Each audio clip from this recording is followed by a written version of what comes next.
monsieur Alioune Badara Ly, je pouvais même ne pas prendre la parole parce que ñu lu ñu baaxoo mooy quand le supérieur est là tout le monde disparaît. Je crois que notre inspecteur de tutelle est là di suñu chef de service départemental des sports Demba Sané te incha allah après mu war a jël kàddu mais li ñuy def rek mooy des mots de remerciement à l'endroit du bureau municipal de Koungheul, commencé par le maire Alioune Badara Ly et tous ses collaborateurs. Remercier aussi tout le conseil municipal bi nga xam ne am nañ compréhension ci jeunesse bi am compréhension ci ASC yi ba mën a décanter la situation tey bu ñu war a jox subvention yi ak les autres structures. Di remercier encore les présidents d'ASC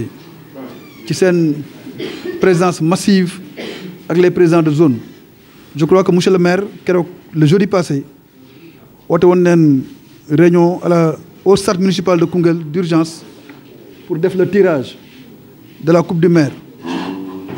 Heureusement, Dieu fait bien les choses. Je crois que le directeur de cabinet du maire ak le comptable de la mairie demoon ne jël leen fa ay engagement ne incha allah subvention yi dana génn semaine bii ñu nekk. Yàlla suturaal nañu aussi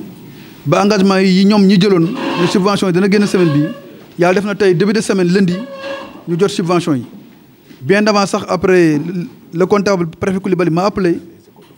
di mu wax ne ma subvention est disponible mais Ibrahima Birame Faye n'était pas là parce que dafa demoon réunion je crois fédération te alors que engagement bi ci turam leen ko def kon yaakaar naa engagement yi ñu jëloon ne ASC dañ jot subvention yi mën naa wax ne ñoom ñaar respecté nañ ko à la lettre kon day baax ñu remercier au nom de la jeunesse au nom des associations sportives de Koungheul di wax ne wax dëgg yàlla samoon ngeen teg seen kaddu parce que bu ñu toogoon ba semaine bi jeex ba vendredi prochain te jotoon subvention konoon pour ñu jàkkaarloog président ASC yi danañu doon jaaxal mais démb bi ma majo ooyee directeur de cabinet ne ma subvention yi dinañ ko joxe demee waxal les présidents de zone immédiatement les deux présidents de zone informé leen waxal leen aussi ne leen la coupe du conseil municipal dana démarrer le vendredi prochain le 27 parce que ñoom bu ñu démarrer au moins dana may ASC 48 heures wala 96 heures pour démarrer la coupe du maire. Je crois que tey dañ joxe subvention yi marché démarrer le vendredi ASC incha allah au moins ASC am nañ 4 jours voire 5 jours pour gën a préparer wu. di remercier waat encore une fois le maire comme ni ma ko waxee ne suñ kilifa moo fi nekk tey moo tax j'avais pas droit au chapitre mais ay mots de remerciement la d'abord mieux vaut tard que jamais xëy na am na tuuti retard keroog comptable expliqué nañu ko ci wàllu payeur bi génnoon yooyu yëpp ay aléa la woon on l'a compris mais je crois que daaw jéeg ak daaw tardé wul te mën na wax ne aussi subvention yi am na amélioration par rapport bu njëkk kon loolu aussi mën na ko seede mais li président Bass wax fas lu mu daw ñu labali ko li ñu ñaan mooy ASC li ñu jànkuwanteeg ci ay dépenses bëggoon nañ aussi monsieur le maire ak sa conseil municipal nga jàppale ñu pour subvention yi ñu mën cee yokk as néew pour ASC yi gën a mën a siggi gën a mën a taxaw ba dépenses yi ñu jànkuwanteeg ñu mën koo respecter. En tout cas loolu c'est un cri de cœur den la ko yeggee parce que man li ma jàpp mooy yemuñ ci subvention ça aussi il faut ñu koy clarifier nit aussi bu la defee lu baax day baax boo toog say nawle nga wax ko. am na ASC yu fi dem kër maire muy ne may ay 200 000 ak 150 000 te duñ ko wax fenn duñ ko wax seen moromu nawle ASC yi day baax nag nit ki bu la defalee teraanga soo toogee ci mbooloo man bokk sama défaut c'est ça ñaar fukki dërëm su ma ko nit mayee sax su ma demee ba sama yaay daan di moom may lii waaye nag boo nekkee ak say nawle ñu may la xaalis boo xam ne bokkul ak subvention dara soo toogee wane ne man subvention yi tardé na subvention yi néew na waaye nag man sama ASC ba mu amee problème dem naa ci maire bu may ma 200 000 wala 150 000 loolu day baax aussi des fois ASC yu bëri fi nekk xaw ma leen de mais am na ASC yu jot loolu ci gafaka maire ci poosam te bokkul ak subvention kon loolu ñu la ciy gën a ñaax ngay accompagner ASC yi en dehors des subventions ASC bu ci am problème bu ñëwee seet si la nga jàppale ko parce que subvention yi doyu leen pour ñu jànkuwanteeg seen i jafe-jafe kon ASC bu ci am problème ñu lay ñaan nga ubbi leen seen buntu comme ni nga ko daan defee ñu gis la ko nga jëm leen jàppale ci loolu laa amoon ay kàddu yu may sànni di ñaan aussi coupe maire bi ñu entamé ko ci bismillahi rahmaani rahim yeggale ko ci alhamdulillahi rabbil alamin def ko ci fair play def ko ci dal te xam ne Koungheul rek mooy daje Koungheul parce que ASC biir Koungheul la nekk te ku gagné coupe bi aussi biir Koungheul ngay des kon lépp nañ ko def ci yar ak teggin ni ñu fa dajee tey ci yar ak teggin ba nar a jot subvention yi neen ko commencé coupe maire ba final te incha allah bu ñu ci am benn rétuté en tout cas ñu ngi gërëm ñëpp di remercier encore la Soukra bi nga xam ne c'est un partenaire privilégié jàppale ñu dégg neen wax Moussa Ndaw wax ji mu wax di wax ne aussi ODCAV si magistère maire Alioune Badara Ly la commencé jot subvention loolu aussi en tant que président ODCAV man danaa ko leeral musuñ jot subvention en tant que ODCAV ci maire Badou Ly bi mu ñëw mairie Koungheul leen commencé jot subvention kon loolu aussi ñu la ci remercier bu baax di la sant di wax ne kontaan nañ bu baax gërëm nañ leen bu baax. merci président Guèye donc di nuyu monsieur le maire inspecteur Sané inspecteur sport di nuyu président ODCAV Tounkara les deux présidents de zone Bassirou Socé et El Hadj Guèye ainsi que tous les présidents d'ASC. donc en tant que président district ñu fekkee fii en même temps président Bambouk bi nga xam ne bokk nañ ci ñi alloué subvention yi di comme ni ko ñëpp waxee di ko saluer di ko remercier mais aussi di wax toujours comme ni ñu koy waxee Bambouk moment bu ñu koy jot ASC yi suñu sañoon ñu koy jot bien avant parce que ñun toujours après service fait la donc subvention bi ñuy jot joué nañ suñu championnat ba pare bay waajaat jouaat beneen championnat donc toujours day fekk suñu koy jot da ngay endetté wu toujours parce que li ñuy jot nii mooy saison 2024 bi ñun joué nañu championnat ba jeex peut-être que nawetaan ñi ngi ci biir mais ñun jeex nañ ba fu mu toll nii on est en train de réaffilier assuré pour 2025 bi sous peu mois de novembre octobre novembre dafay commencé waat donc saison 2025 bu ñu koy jotaat aussi suñu xaaree ba ñu parewaat day nekk ay difficultés suñu mënee ñu am loo xam ne peut-être day nekk benn avance buy permettre bu ñëwee ñi nga xam ne club bi dina mën a fonctionner avec subvention bi mais aussi di ko remercier bu baax parce que somme bi ñuy jot bien vrai que am na dëkk yu bëri jotuñu somme boobu parce que Bambouk dina am 2 millions donc loolu bi ñu ñëwee fii magistère maire bi jëlee na ko 1 million yóbbu ko 2 millions loolu aussi di ko si remercier bu baax di xam ne am na ouf de soulagement bu ñu kii maintenant en tant que président district aussi di wax ne club yi ASC yëpp comme tutelle ODCAV lañ nekk ñoom aussi comme ni ko ñëpp waxee dañuy ñaan aussi ñu yokkaat ko bien vrai que ce sera très difficile avec ASC yi ni ñuy gën a yokkee day loo def day am toujours fu muy wàññeekoo mais que cela ne tienne nit nag li mu bëgg moom lay wax fu mu ko war a waxee en tout cas monsieur le maire loo mën a def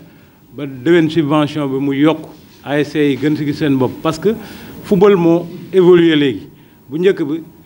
autant ay 50 000 lañ doon jot mais léegi équipe bi ñuy jot 50 000 boobu da ngaan gis ne boo jàll dàll 12 000 15 000 ngay jëndal joueurs yi mais actuellement joueurs yi du ñu sol dàll bu gën a moins cher les présidents d'ASC sont là 25 000 lay jar donc les charges pour matériel bi rek dafa yokk donc looloo tax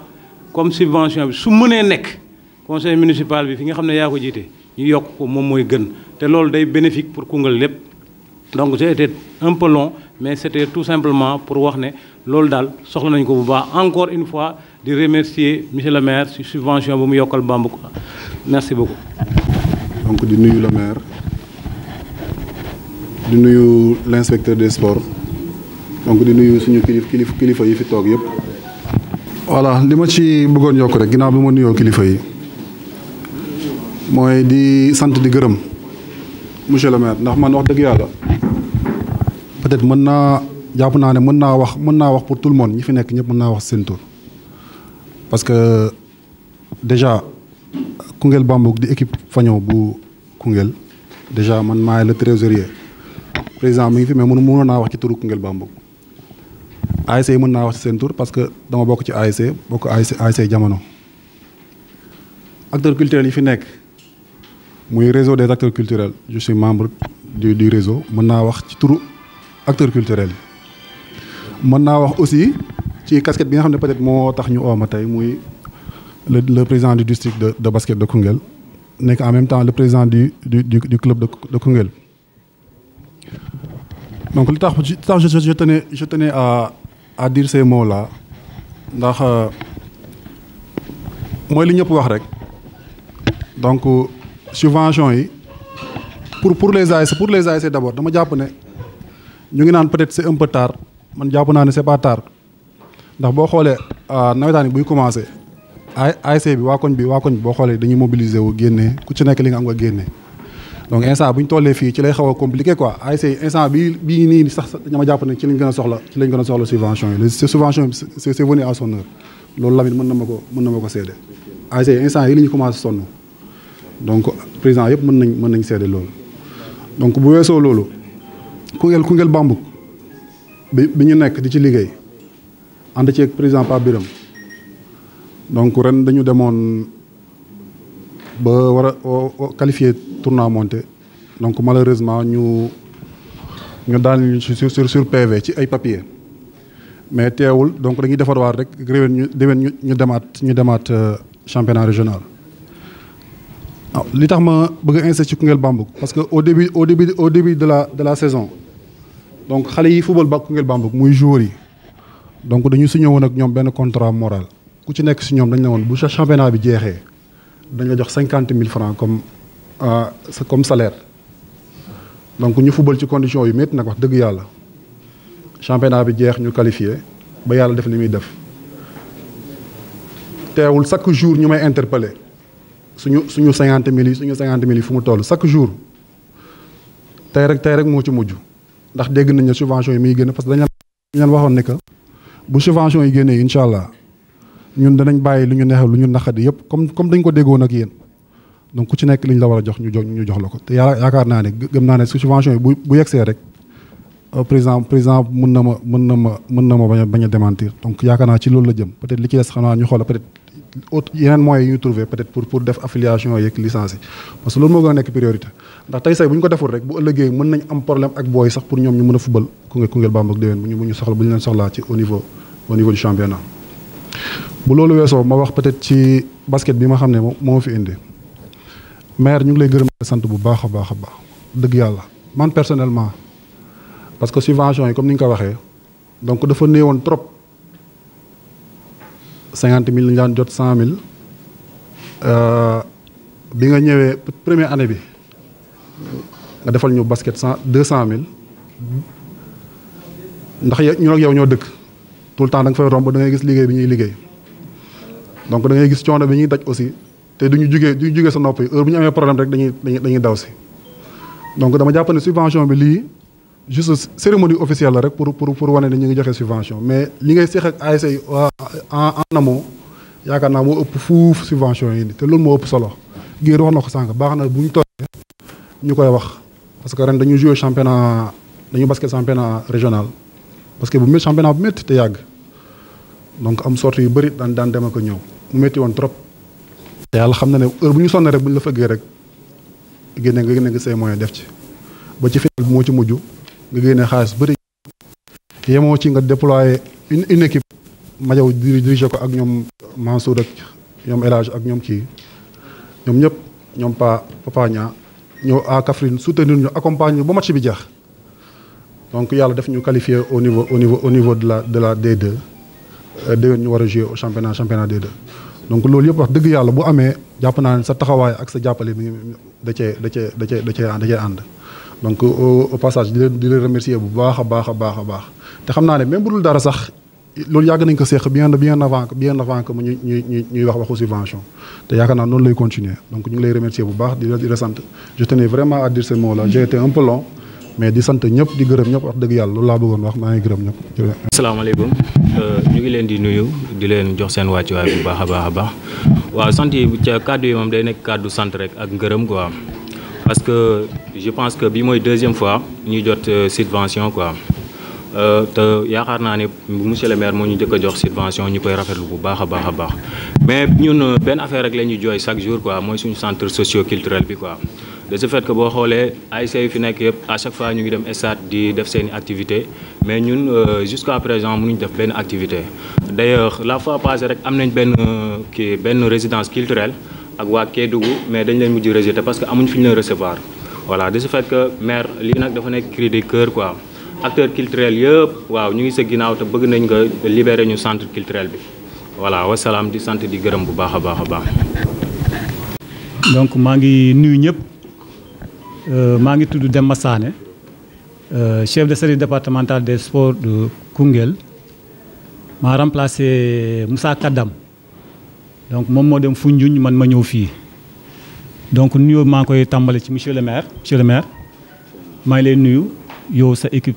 ak sa conseiller ak sa collaborateur yëpp maa ngi leen di nuyu bu baax également di nuyu les présidents de club de district ak également de comité. Parce que déjà, il y a un comité qui est mis en place, un comité de lutte. Je ne sais pas s'ils sont pris en compte. Voilà.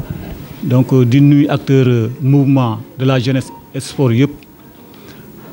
Donc, occasion la pour man aussi tey pour ma mun a xàmmee ñu bëri parce que ñeneen ñi xàmmee naa leen xam naa leen on a eu à travailler on a fait d'abord des échanges ensuite des rencontres moom ma permettre aussi ma mën a xam lu bëri ci au niveau du département de Koungheul donc man nag dama leen di tàllal sama loxo parce que dama ñëw pour fas yéene liggéey ak yéen et sama défi bi mooy le département de Koungheul mu nekk la locomotive du sport du département de la région de Kaffrine et bi may dem Foundiougne c'était l'objectif que je me suis fixé et yàlla dimbal na ma au niveau du département au niveau de la région de Fatick Foundiougne est la locomotive du sport de la région de Fatick donc yéene boobu laa am pour le département de Koungheul et je ne peux pas le faire sans vous moo tax ma leen di tàllal sama loxo pour yéen ak man main dans la main avec l'apport des collectivités territoriales surtout la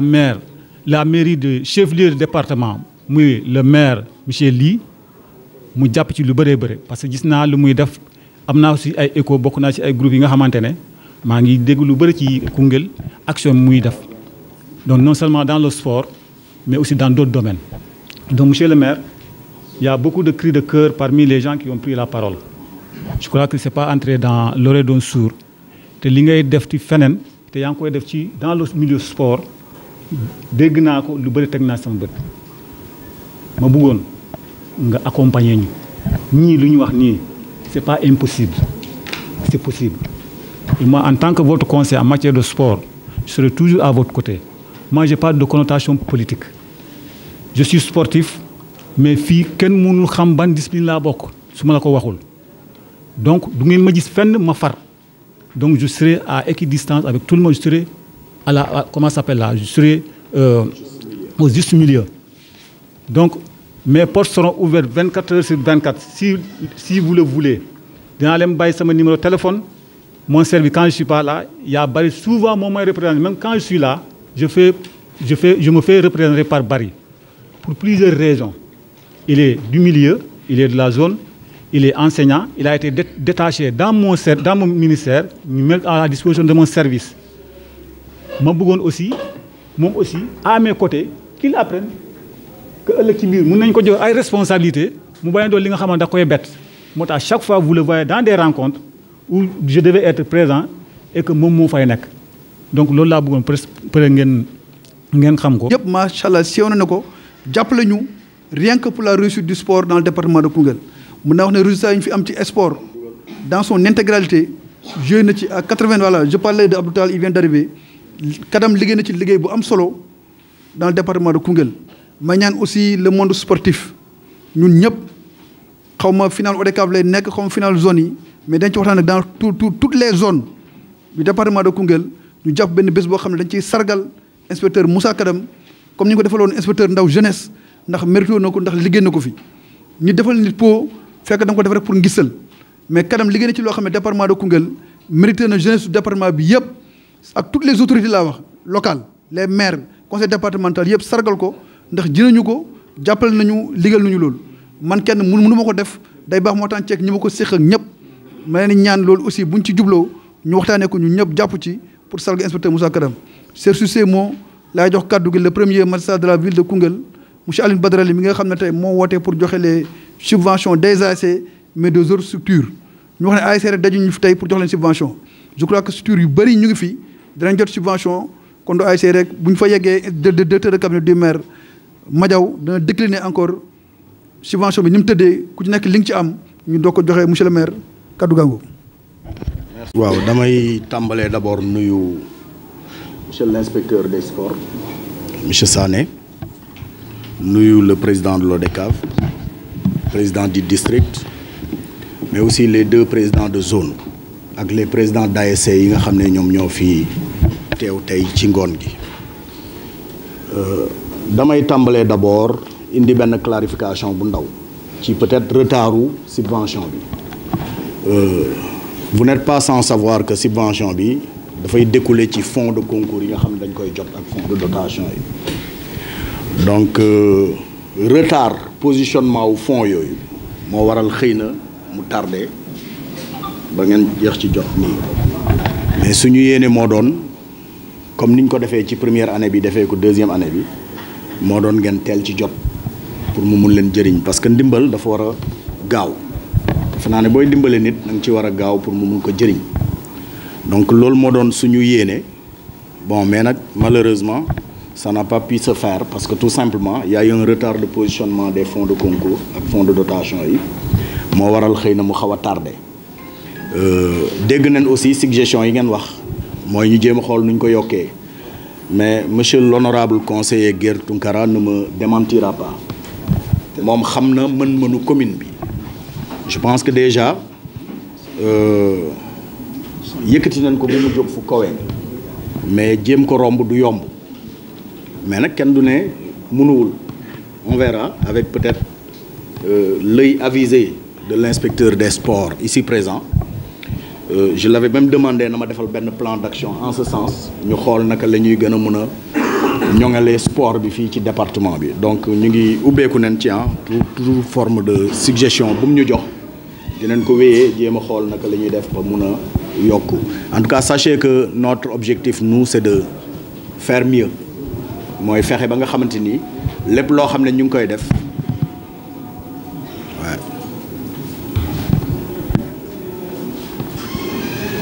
on attend le nord.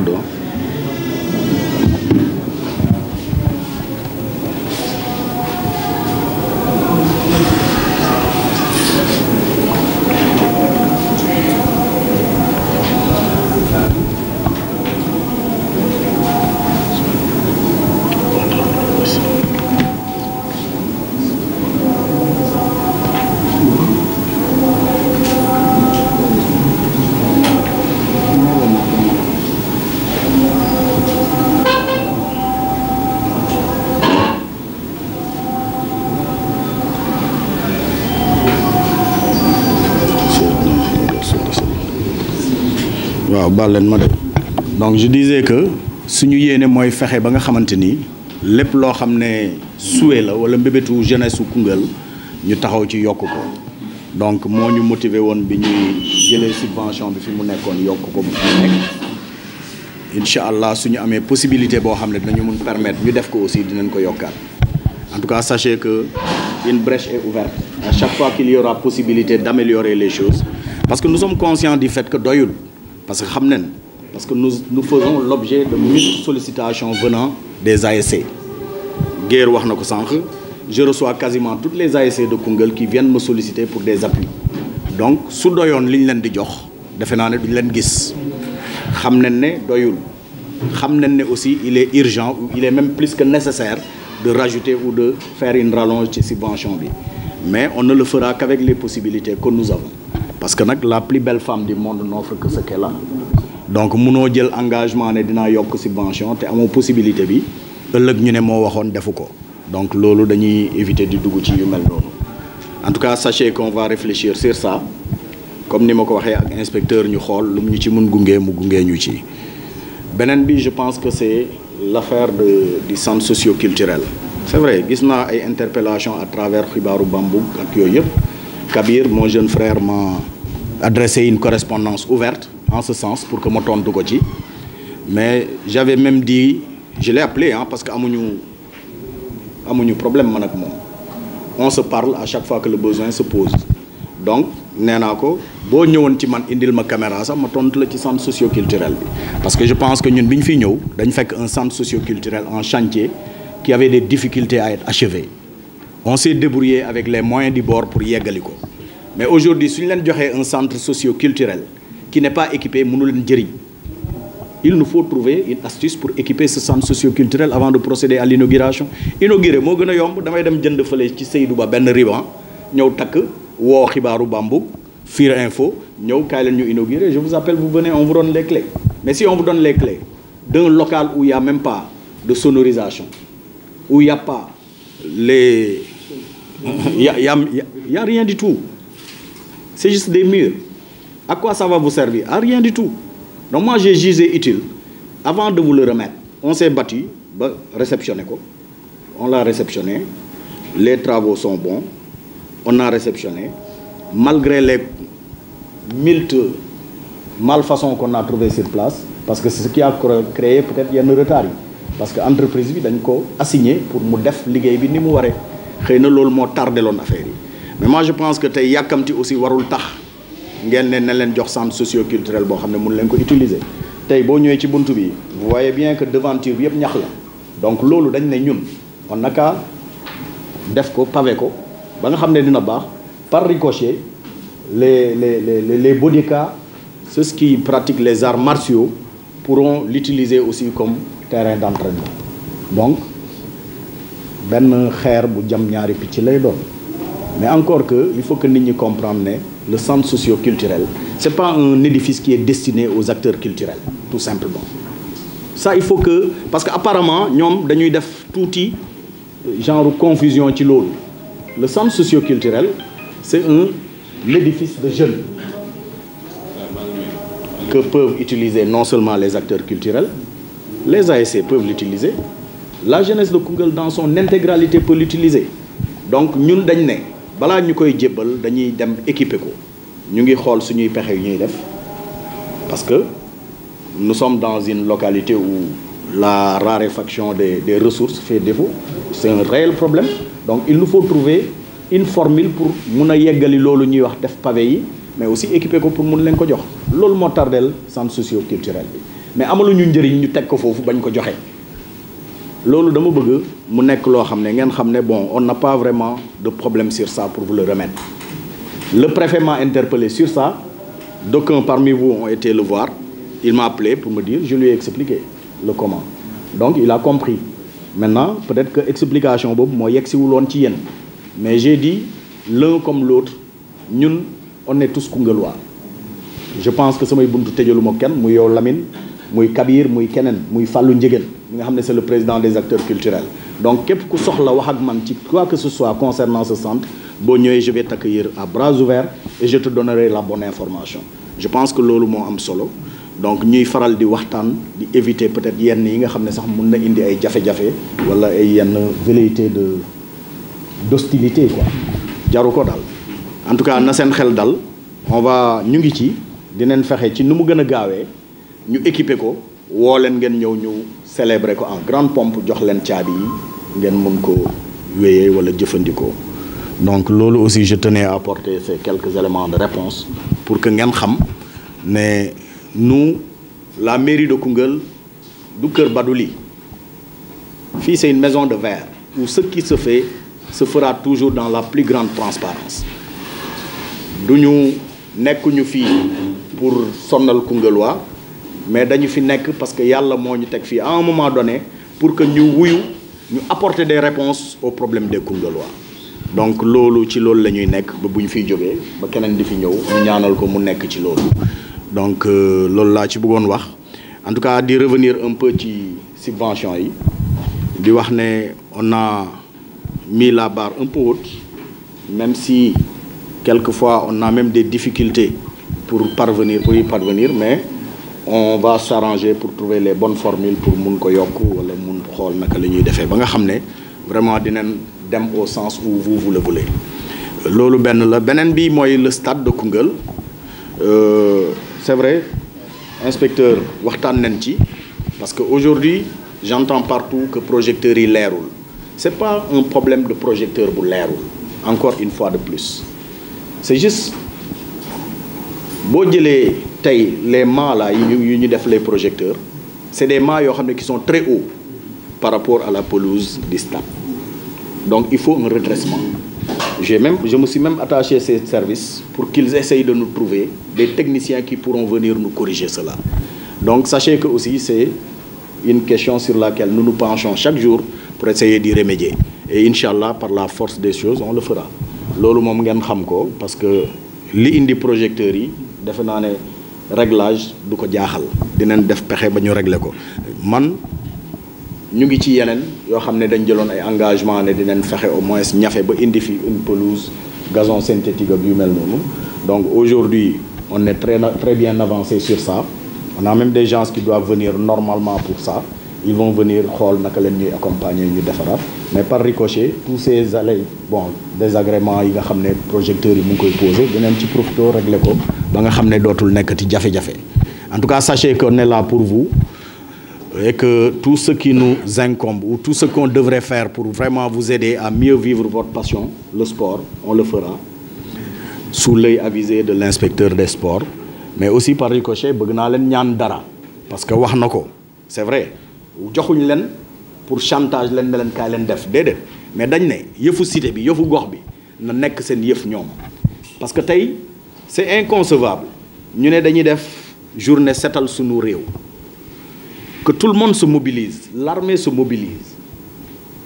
les conseillers municipaux se mobilisent tout le monde se mobilise les ASC ne viennent même pas c'est pas par faute de n'avoir pas eu l'information mais dañ leen di yëgal ne leen war nañoo def nangam mais dafay jekk dafay rafet bu jour ba benn président ASC ànd ak ñaari joueurs wala ñetti joueurs sax ñëw taxaw ñu gis ne ñii li ñuy def soxal na leen mais bu fekkente ni tey le monde sportif les ASC ñoom li leen soxal mooy bu ñu amee subvention bu ñu leen war a jox ñu taxaw dóor ci table bi suñu subvention mais lépp loo xam ne mairie bi mu ngi koy def du ma ne sax mairie bi mais dama naan dëkk bi mu ngi koy def nga xam ne njëriñu dëkk bi la mais ñoom it dañ ci war a mën a bokk participer ci invite la bu ñu leen di defal beneen yoon ngeen ñëw jàppale ñu xam ne kat yéen it li ñuy def ci dëkk bi soxal na leen parce que loolu c'est dafa rafet c'est-à-dire que même si les ASC ne viennent pas les gens vont s'arranger pour faire le travail mais dafay rafet ASC yi ñëw jàpp ci parce que ci dëkk bi leen bokk loolu tamit invite la boo xam ne bëggoon naa ko def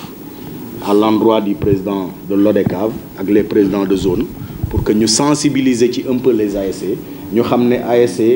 du juste football bi mais y a l'aspect sportif y a l'aspect culturel donc ñuy jéem a motal yeneen pàcc yi dafay am solo trop donc loolu laa bëggoon wax ci wàllu woowu remercier ñëpp baalu ak ñëpp aussi si vraiment retardu subvention yi comme ils ont dit donc ñu ngi ci jéggalu bu baax di wax ne c'est quelque chose d'indépendant de nos volontés et que l'idéal pour nous aurait été de vous donner ça à temps nous nous sommes organisés ou arrangés pour que retard bi ñu mun ko écourter parce que je pense que keroog bi ngeen di def tirage bi ak tey yàggul 3-4 jours la subvention est là on a donné donc di wax aussi président district par ricochet président Bambou moom it dégg neen cri du cœur bi mu def dinañ gën a bàyyi xel yenn yi xool nu ñu leen di gungee davantage je remercie vraiment tout le monde di réitérer sama engagement ak sama disponibilité pour la jeunesse du département de Koungheul du surtout de la commune de Koungheul merci beaucoup. kon ñu synthétiser joxe subvention yi yaakaar naa ne maire li mu wax am na solo boo jiitee njaboot te bu soxla amee njaboot gi ñëw sëkkatal la day baax yow mi kilifa aussi bu soxla amee boo ne njaboot gi jóg leen ñu jóg parce que des fois problème yooyu la ñu am structure yi da ngay nekk président ASC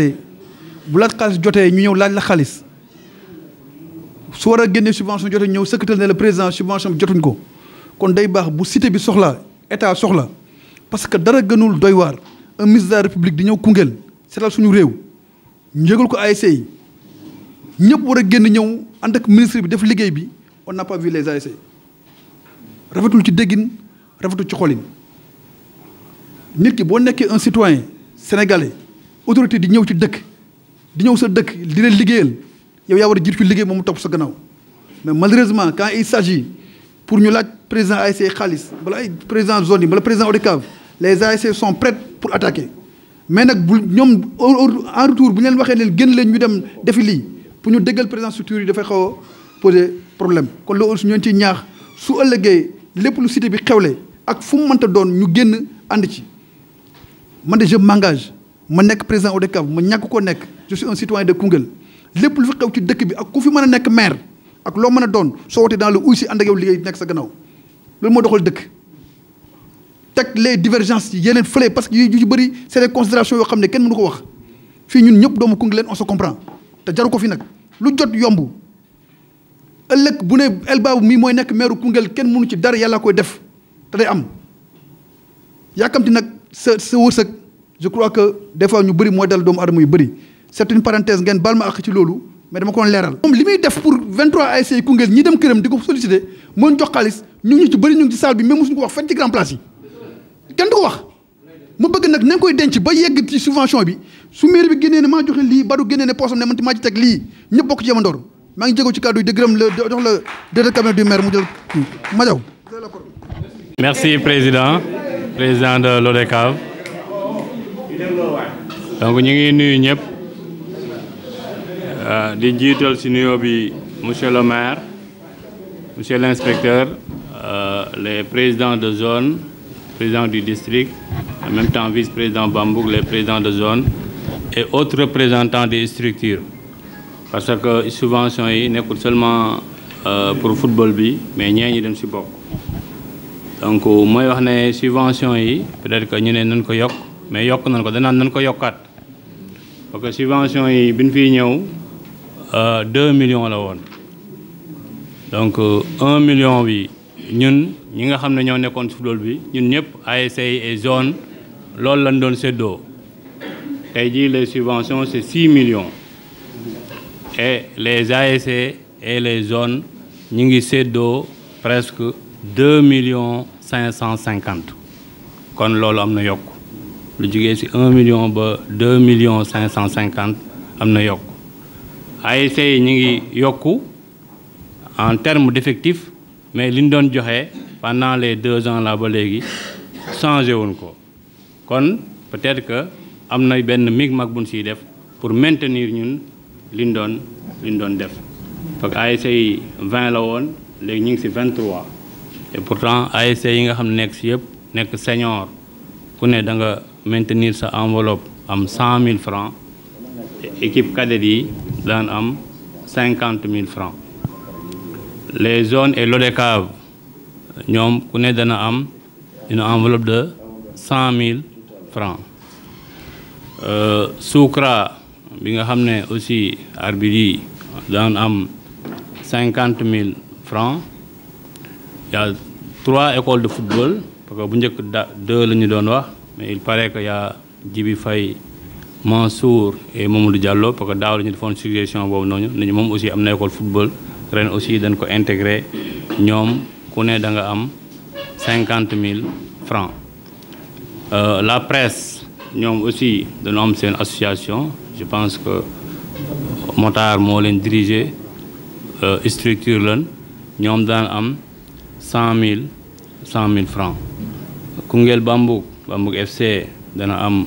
2 millions conseil communal de la jeunesse dana am 250 000 les arts martiaux daan am 200 000 les associations culturelles daan am 100 000 francs le basket dana am 150 000 francs athlète daan am 100 000 francs jeu de dames daan am 50 000 francs Croix-Rouge daan am 50 000 francs et le comité de gestion de l'estade ñoom aussi daan am 50 000 francs ko gis nañu ci les éclaireurs aussi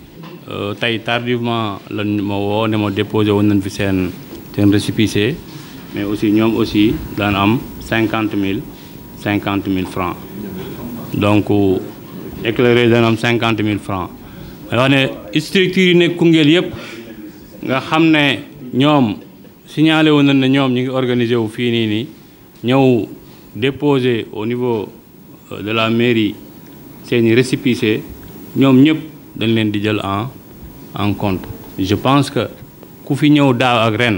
xam nga ne liste bi yokk na et pourtant somme bi wàññeekuwul somme bi ndaa séddale di ko jox ngeen koy jot boobu wàññeekuwul et pourtant la liste moom mi ngi yokk kon nga xam ne maire am na lu muy jël loo xam ne nii di ko jox mais comme que c'est pas officiel comme ni nga ko waxee monsieur le président dana ko defee noonu parce que c'est vrai aussi c'est-à-dire que comme ni nga koy waxee dafay baax nit bu lay def dara boo génnee nga wax ko ñun ñi ngi ci biir xam na nu mu demee ASC yu bëri ci ñun la ñuy jaar ñu wax leen dem leen wala ñu yóbbu leen fa mais malheureusement ci groupe yi nga bokk sax pour nga gis fa benn ASC bind ci merci monsieur le maire dafay doy waar bu yàggee nag aussi da nga leen di fekk ci parce que nit aussi nit nga rek waaw yaa waxoon ne dof kenn du ko may parce que du wax jërëjëf ak xaw ma nit bu iñaan waaw ak ku iñaan waaw dof kenn du ko may dañ koy sarax nit bu eñaan aussi kenn du ko may comme que nag xamuñu affaire bi lu muy nuróol ku nuy may aussi ñu koy wax nit ñi di ko dégg merci beaucoup mën nañ passer à la remise quoi.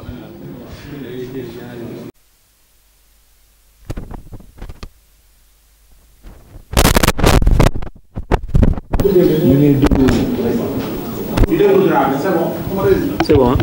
Voilà, merci beaucoup monsieur président Guère Tunkara, merci beaucoup monsieur le maire. Ñu ngi nuyu ñu fi teew ñëpp ci nekk sa tur ak sa sant. Ñu ngi remercier monsieur le maire Alioune Badara Ly li nga xam ne def na ko muy joxe subvention yi boole ci ñi nga xamante ni mooy presse locale mu nekk loo xam ne vraiment lu am solo la comme c'est une première da ciy baax ñu wax ko pour askan bi nga xamante ni tey ñoo nekk di safoo presse bi nga xamante ni moo nekk presse locale bu nekk ci département bu Koungheul bi yëpp ak ñi nga xam ñoo nekk ci réew mi ak bitim réew parce que tey gis nañ ni tim mi ngi yàgg naa jàppale li nga xamante ni mooy la presse du benn yoon du ñaari yoon parce que ñun ci boppam heure bi nga xamante ni vraiment am nañ loo xam ne lu cas bu urgence la dañ koy contacter wala ñu envoyé ko message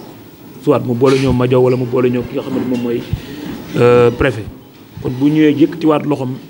dugalaat ci biir presse bi vraiment loolu dafa am solo la ñu koy rappelé wu moto yi nga xamante ni moom la doon xibaaru Bamako doon dawal ak Free Info di koy dawal ba tey vraiment bu ko neexoon mën na ko bañ a def mais jël na ay moyens de déplacement pour jox ko ci kon bu ñëwee def lii vraiment ñun au nom de la presse en tant que coordonnateur ñu ngi lay remercier bu baax a baax di kontaan bu baax a baax ci lii vraiment ñu ngi bëgg neen daal bëgg neen trop merci beaucoup monsieur le maire merci beaucoup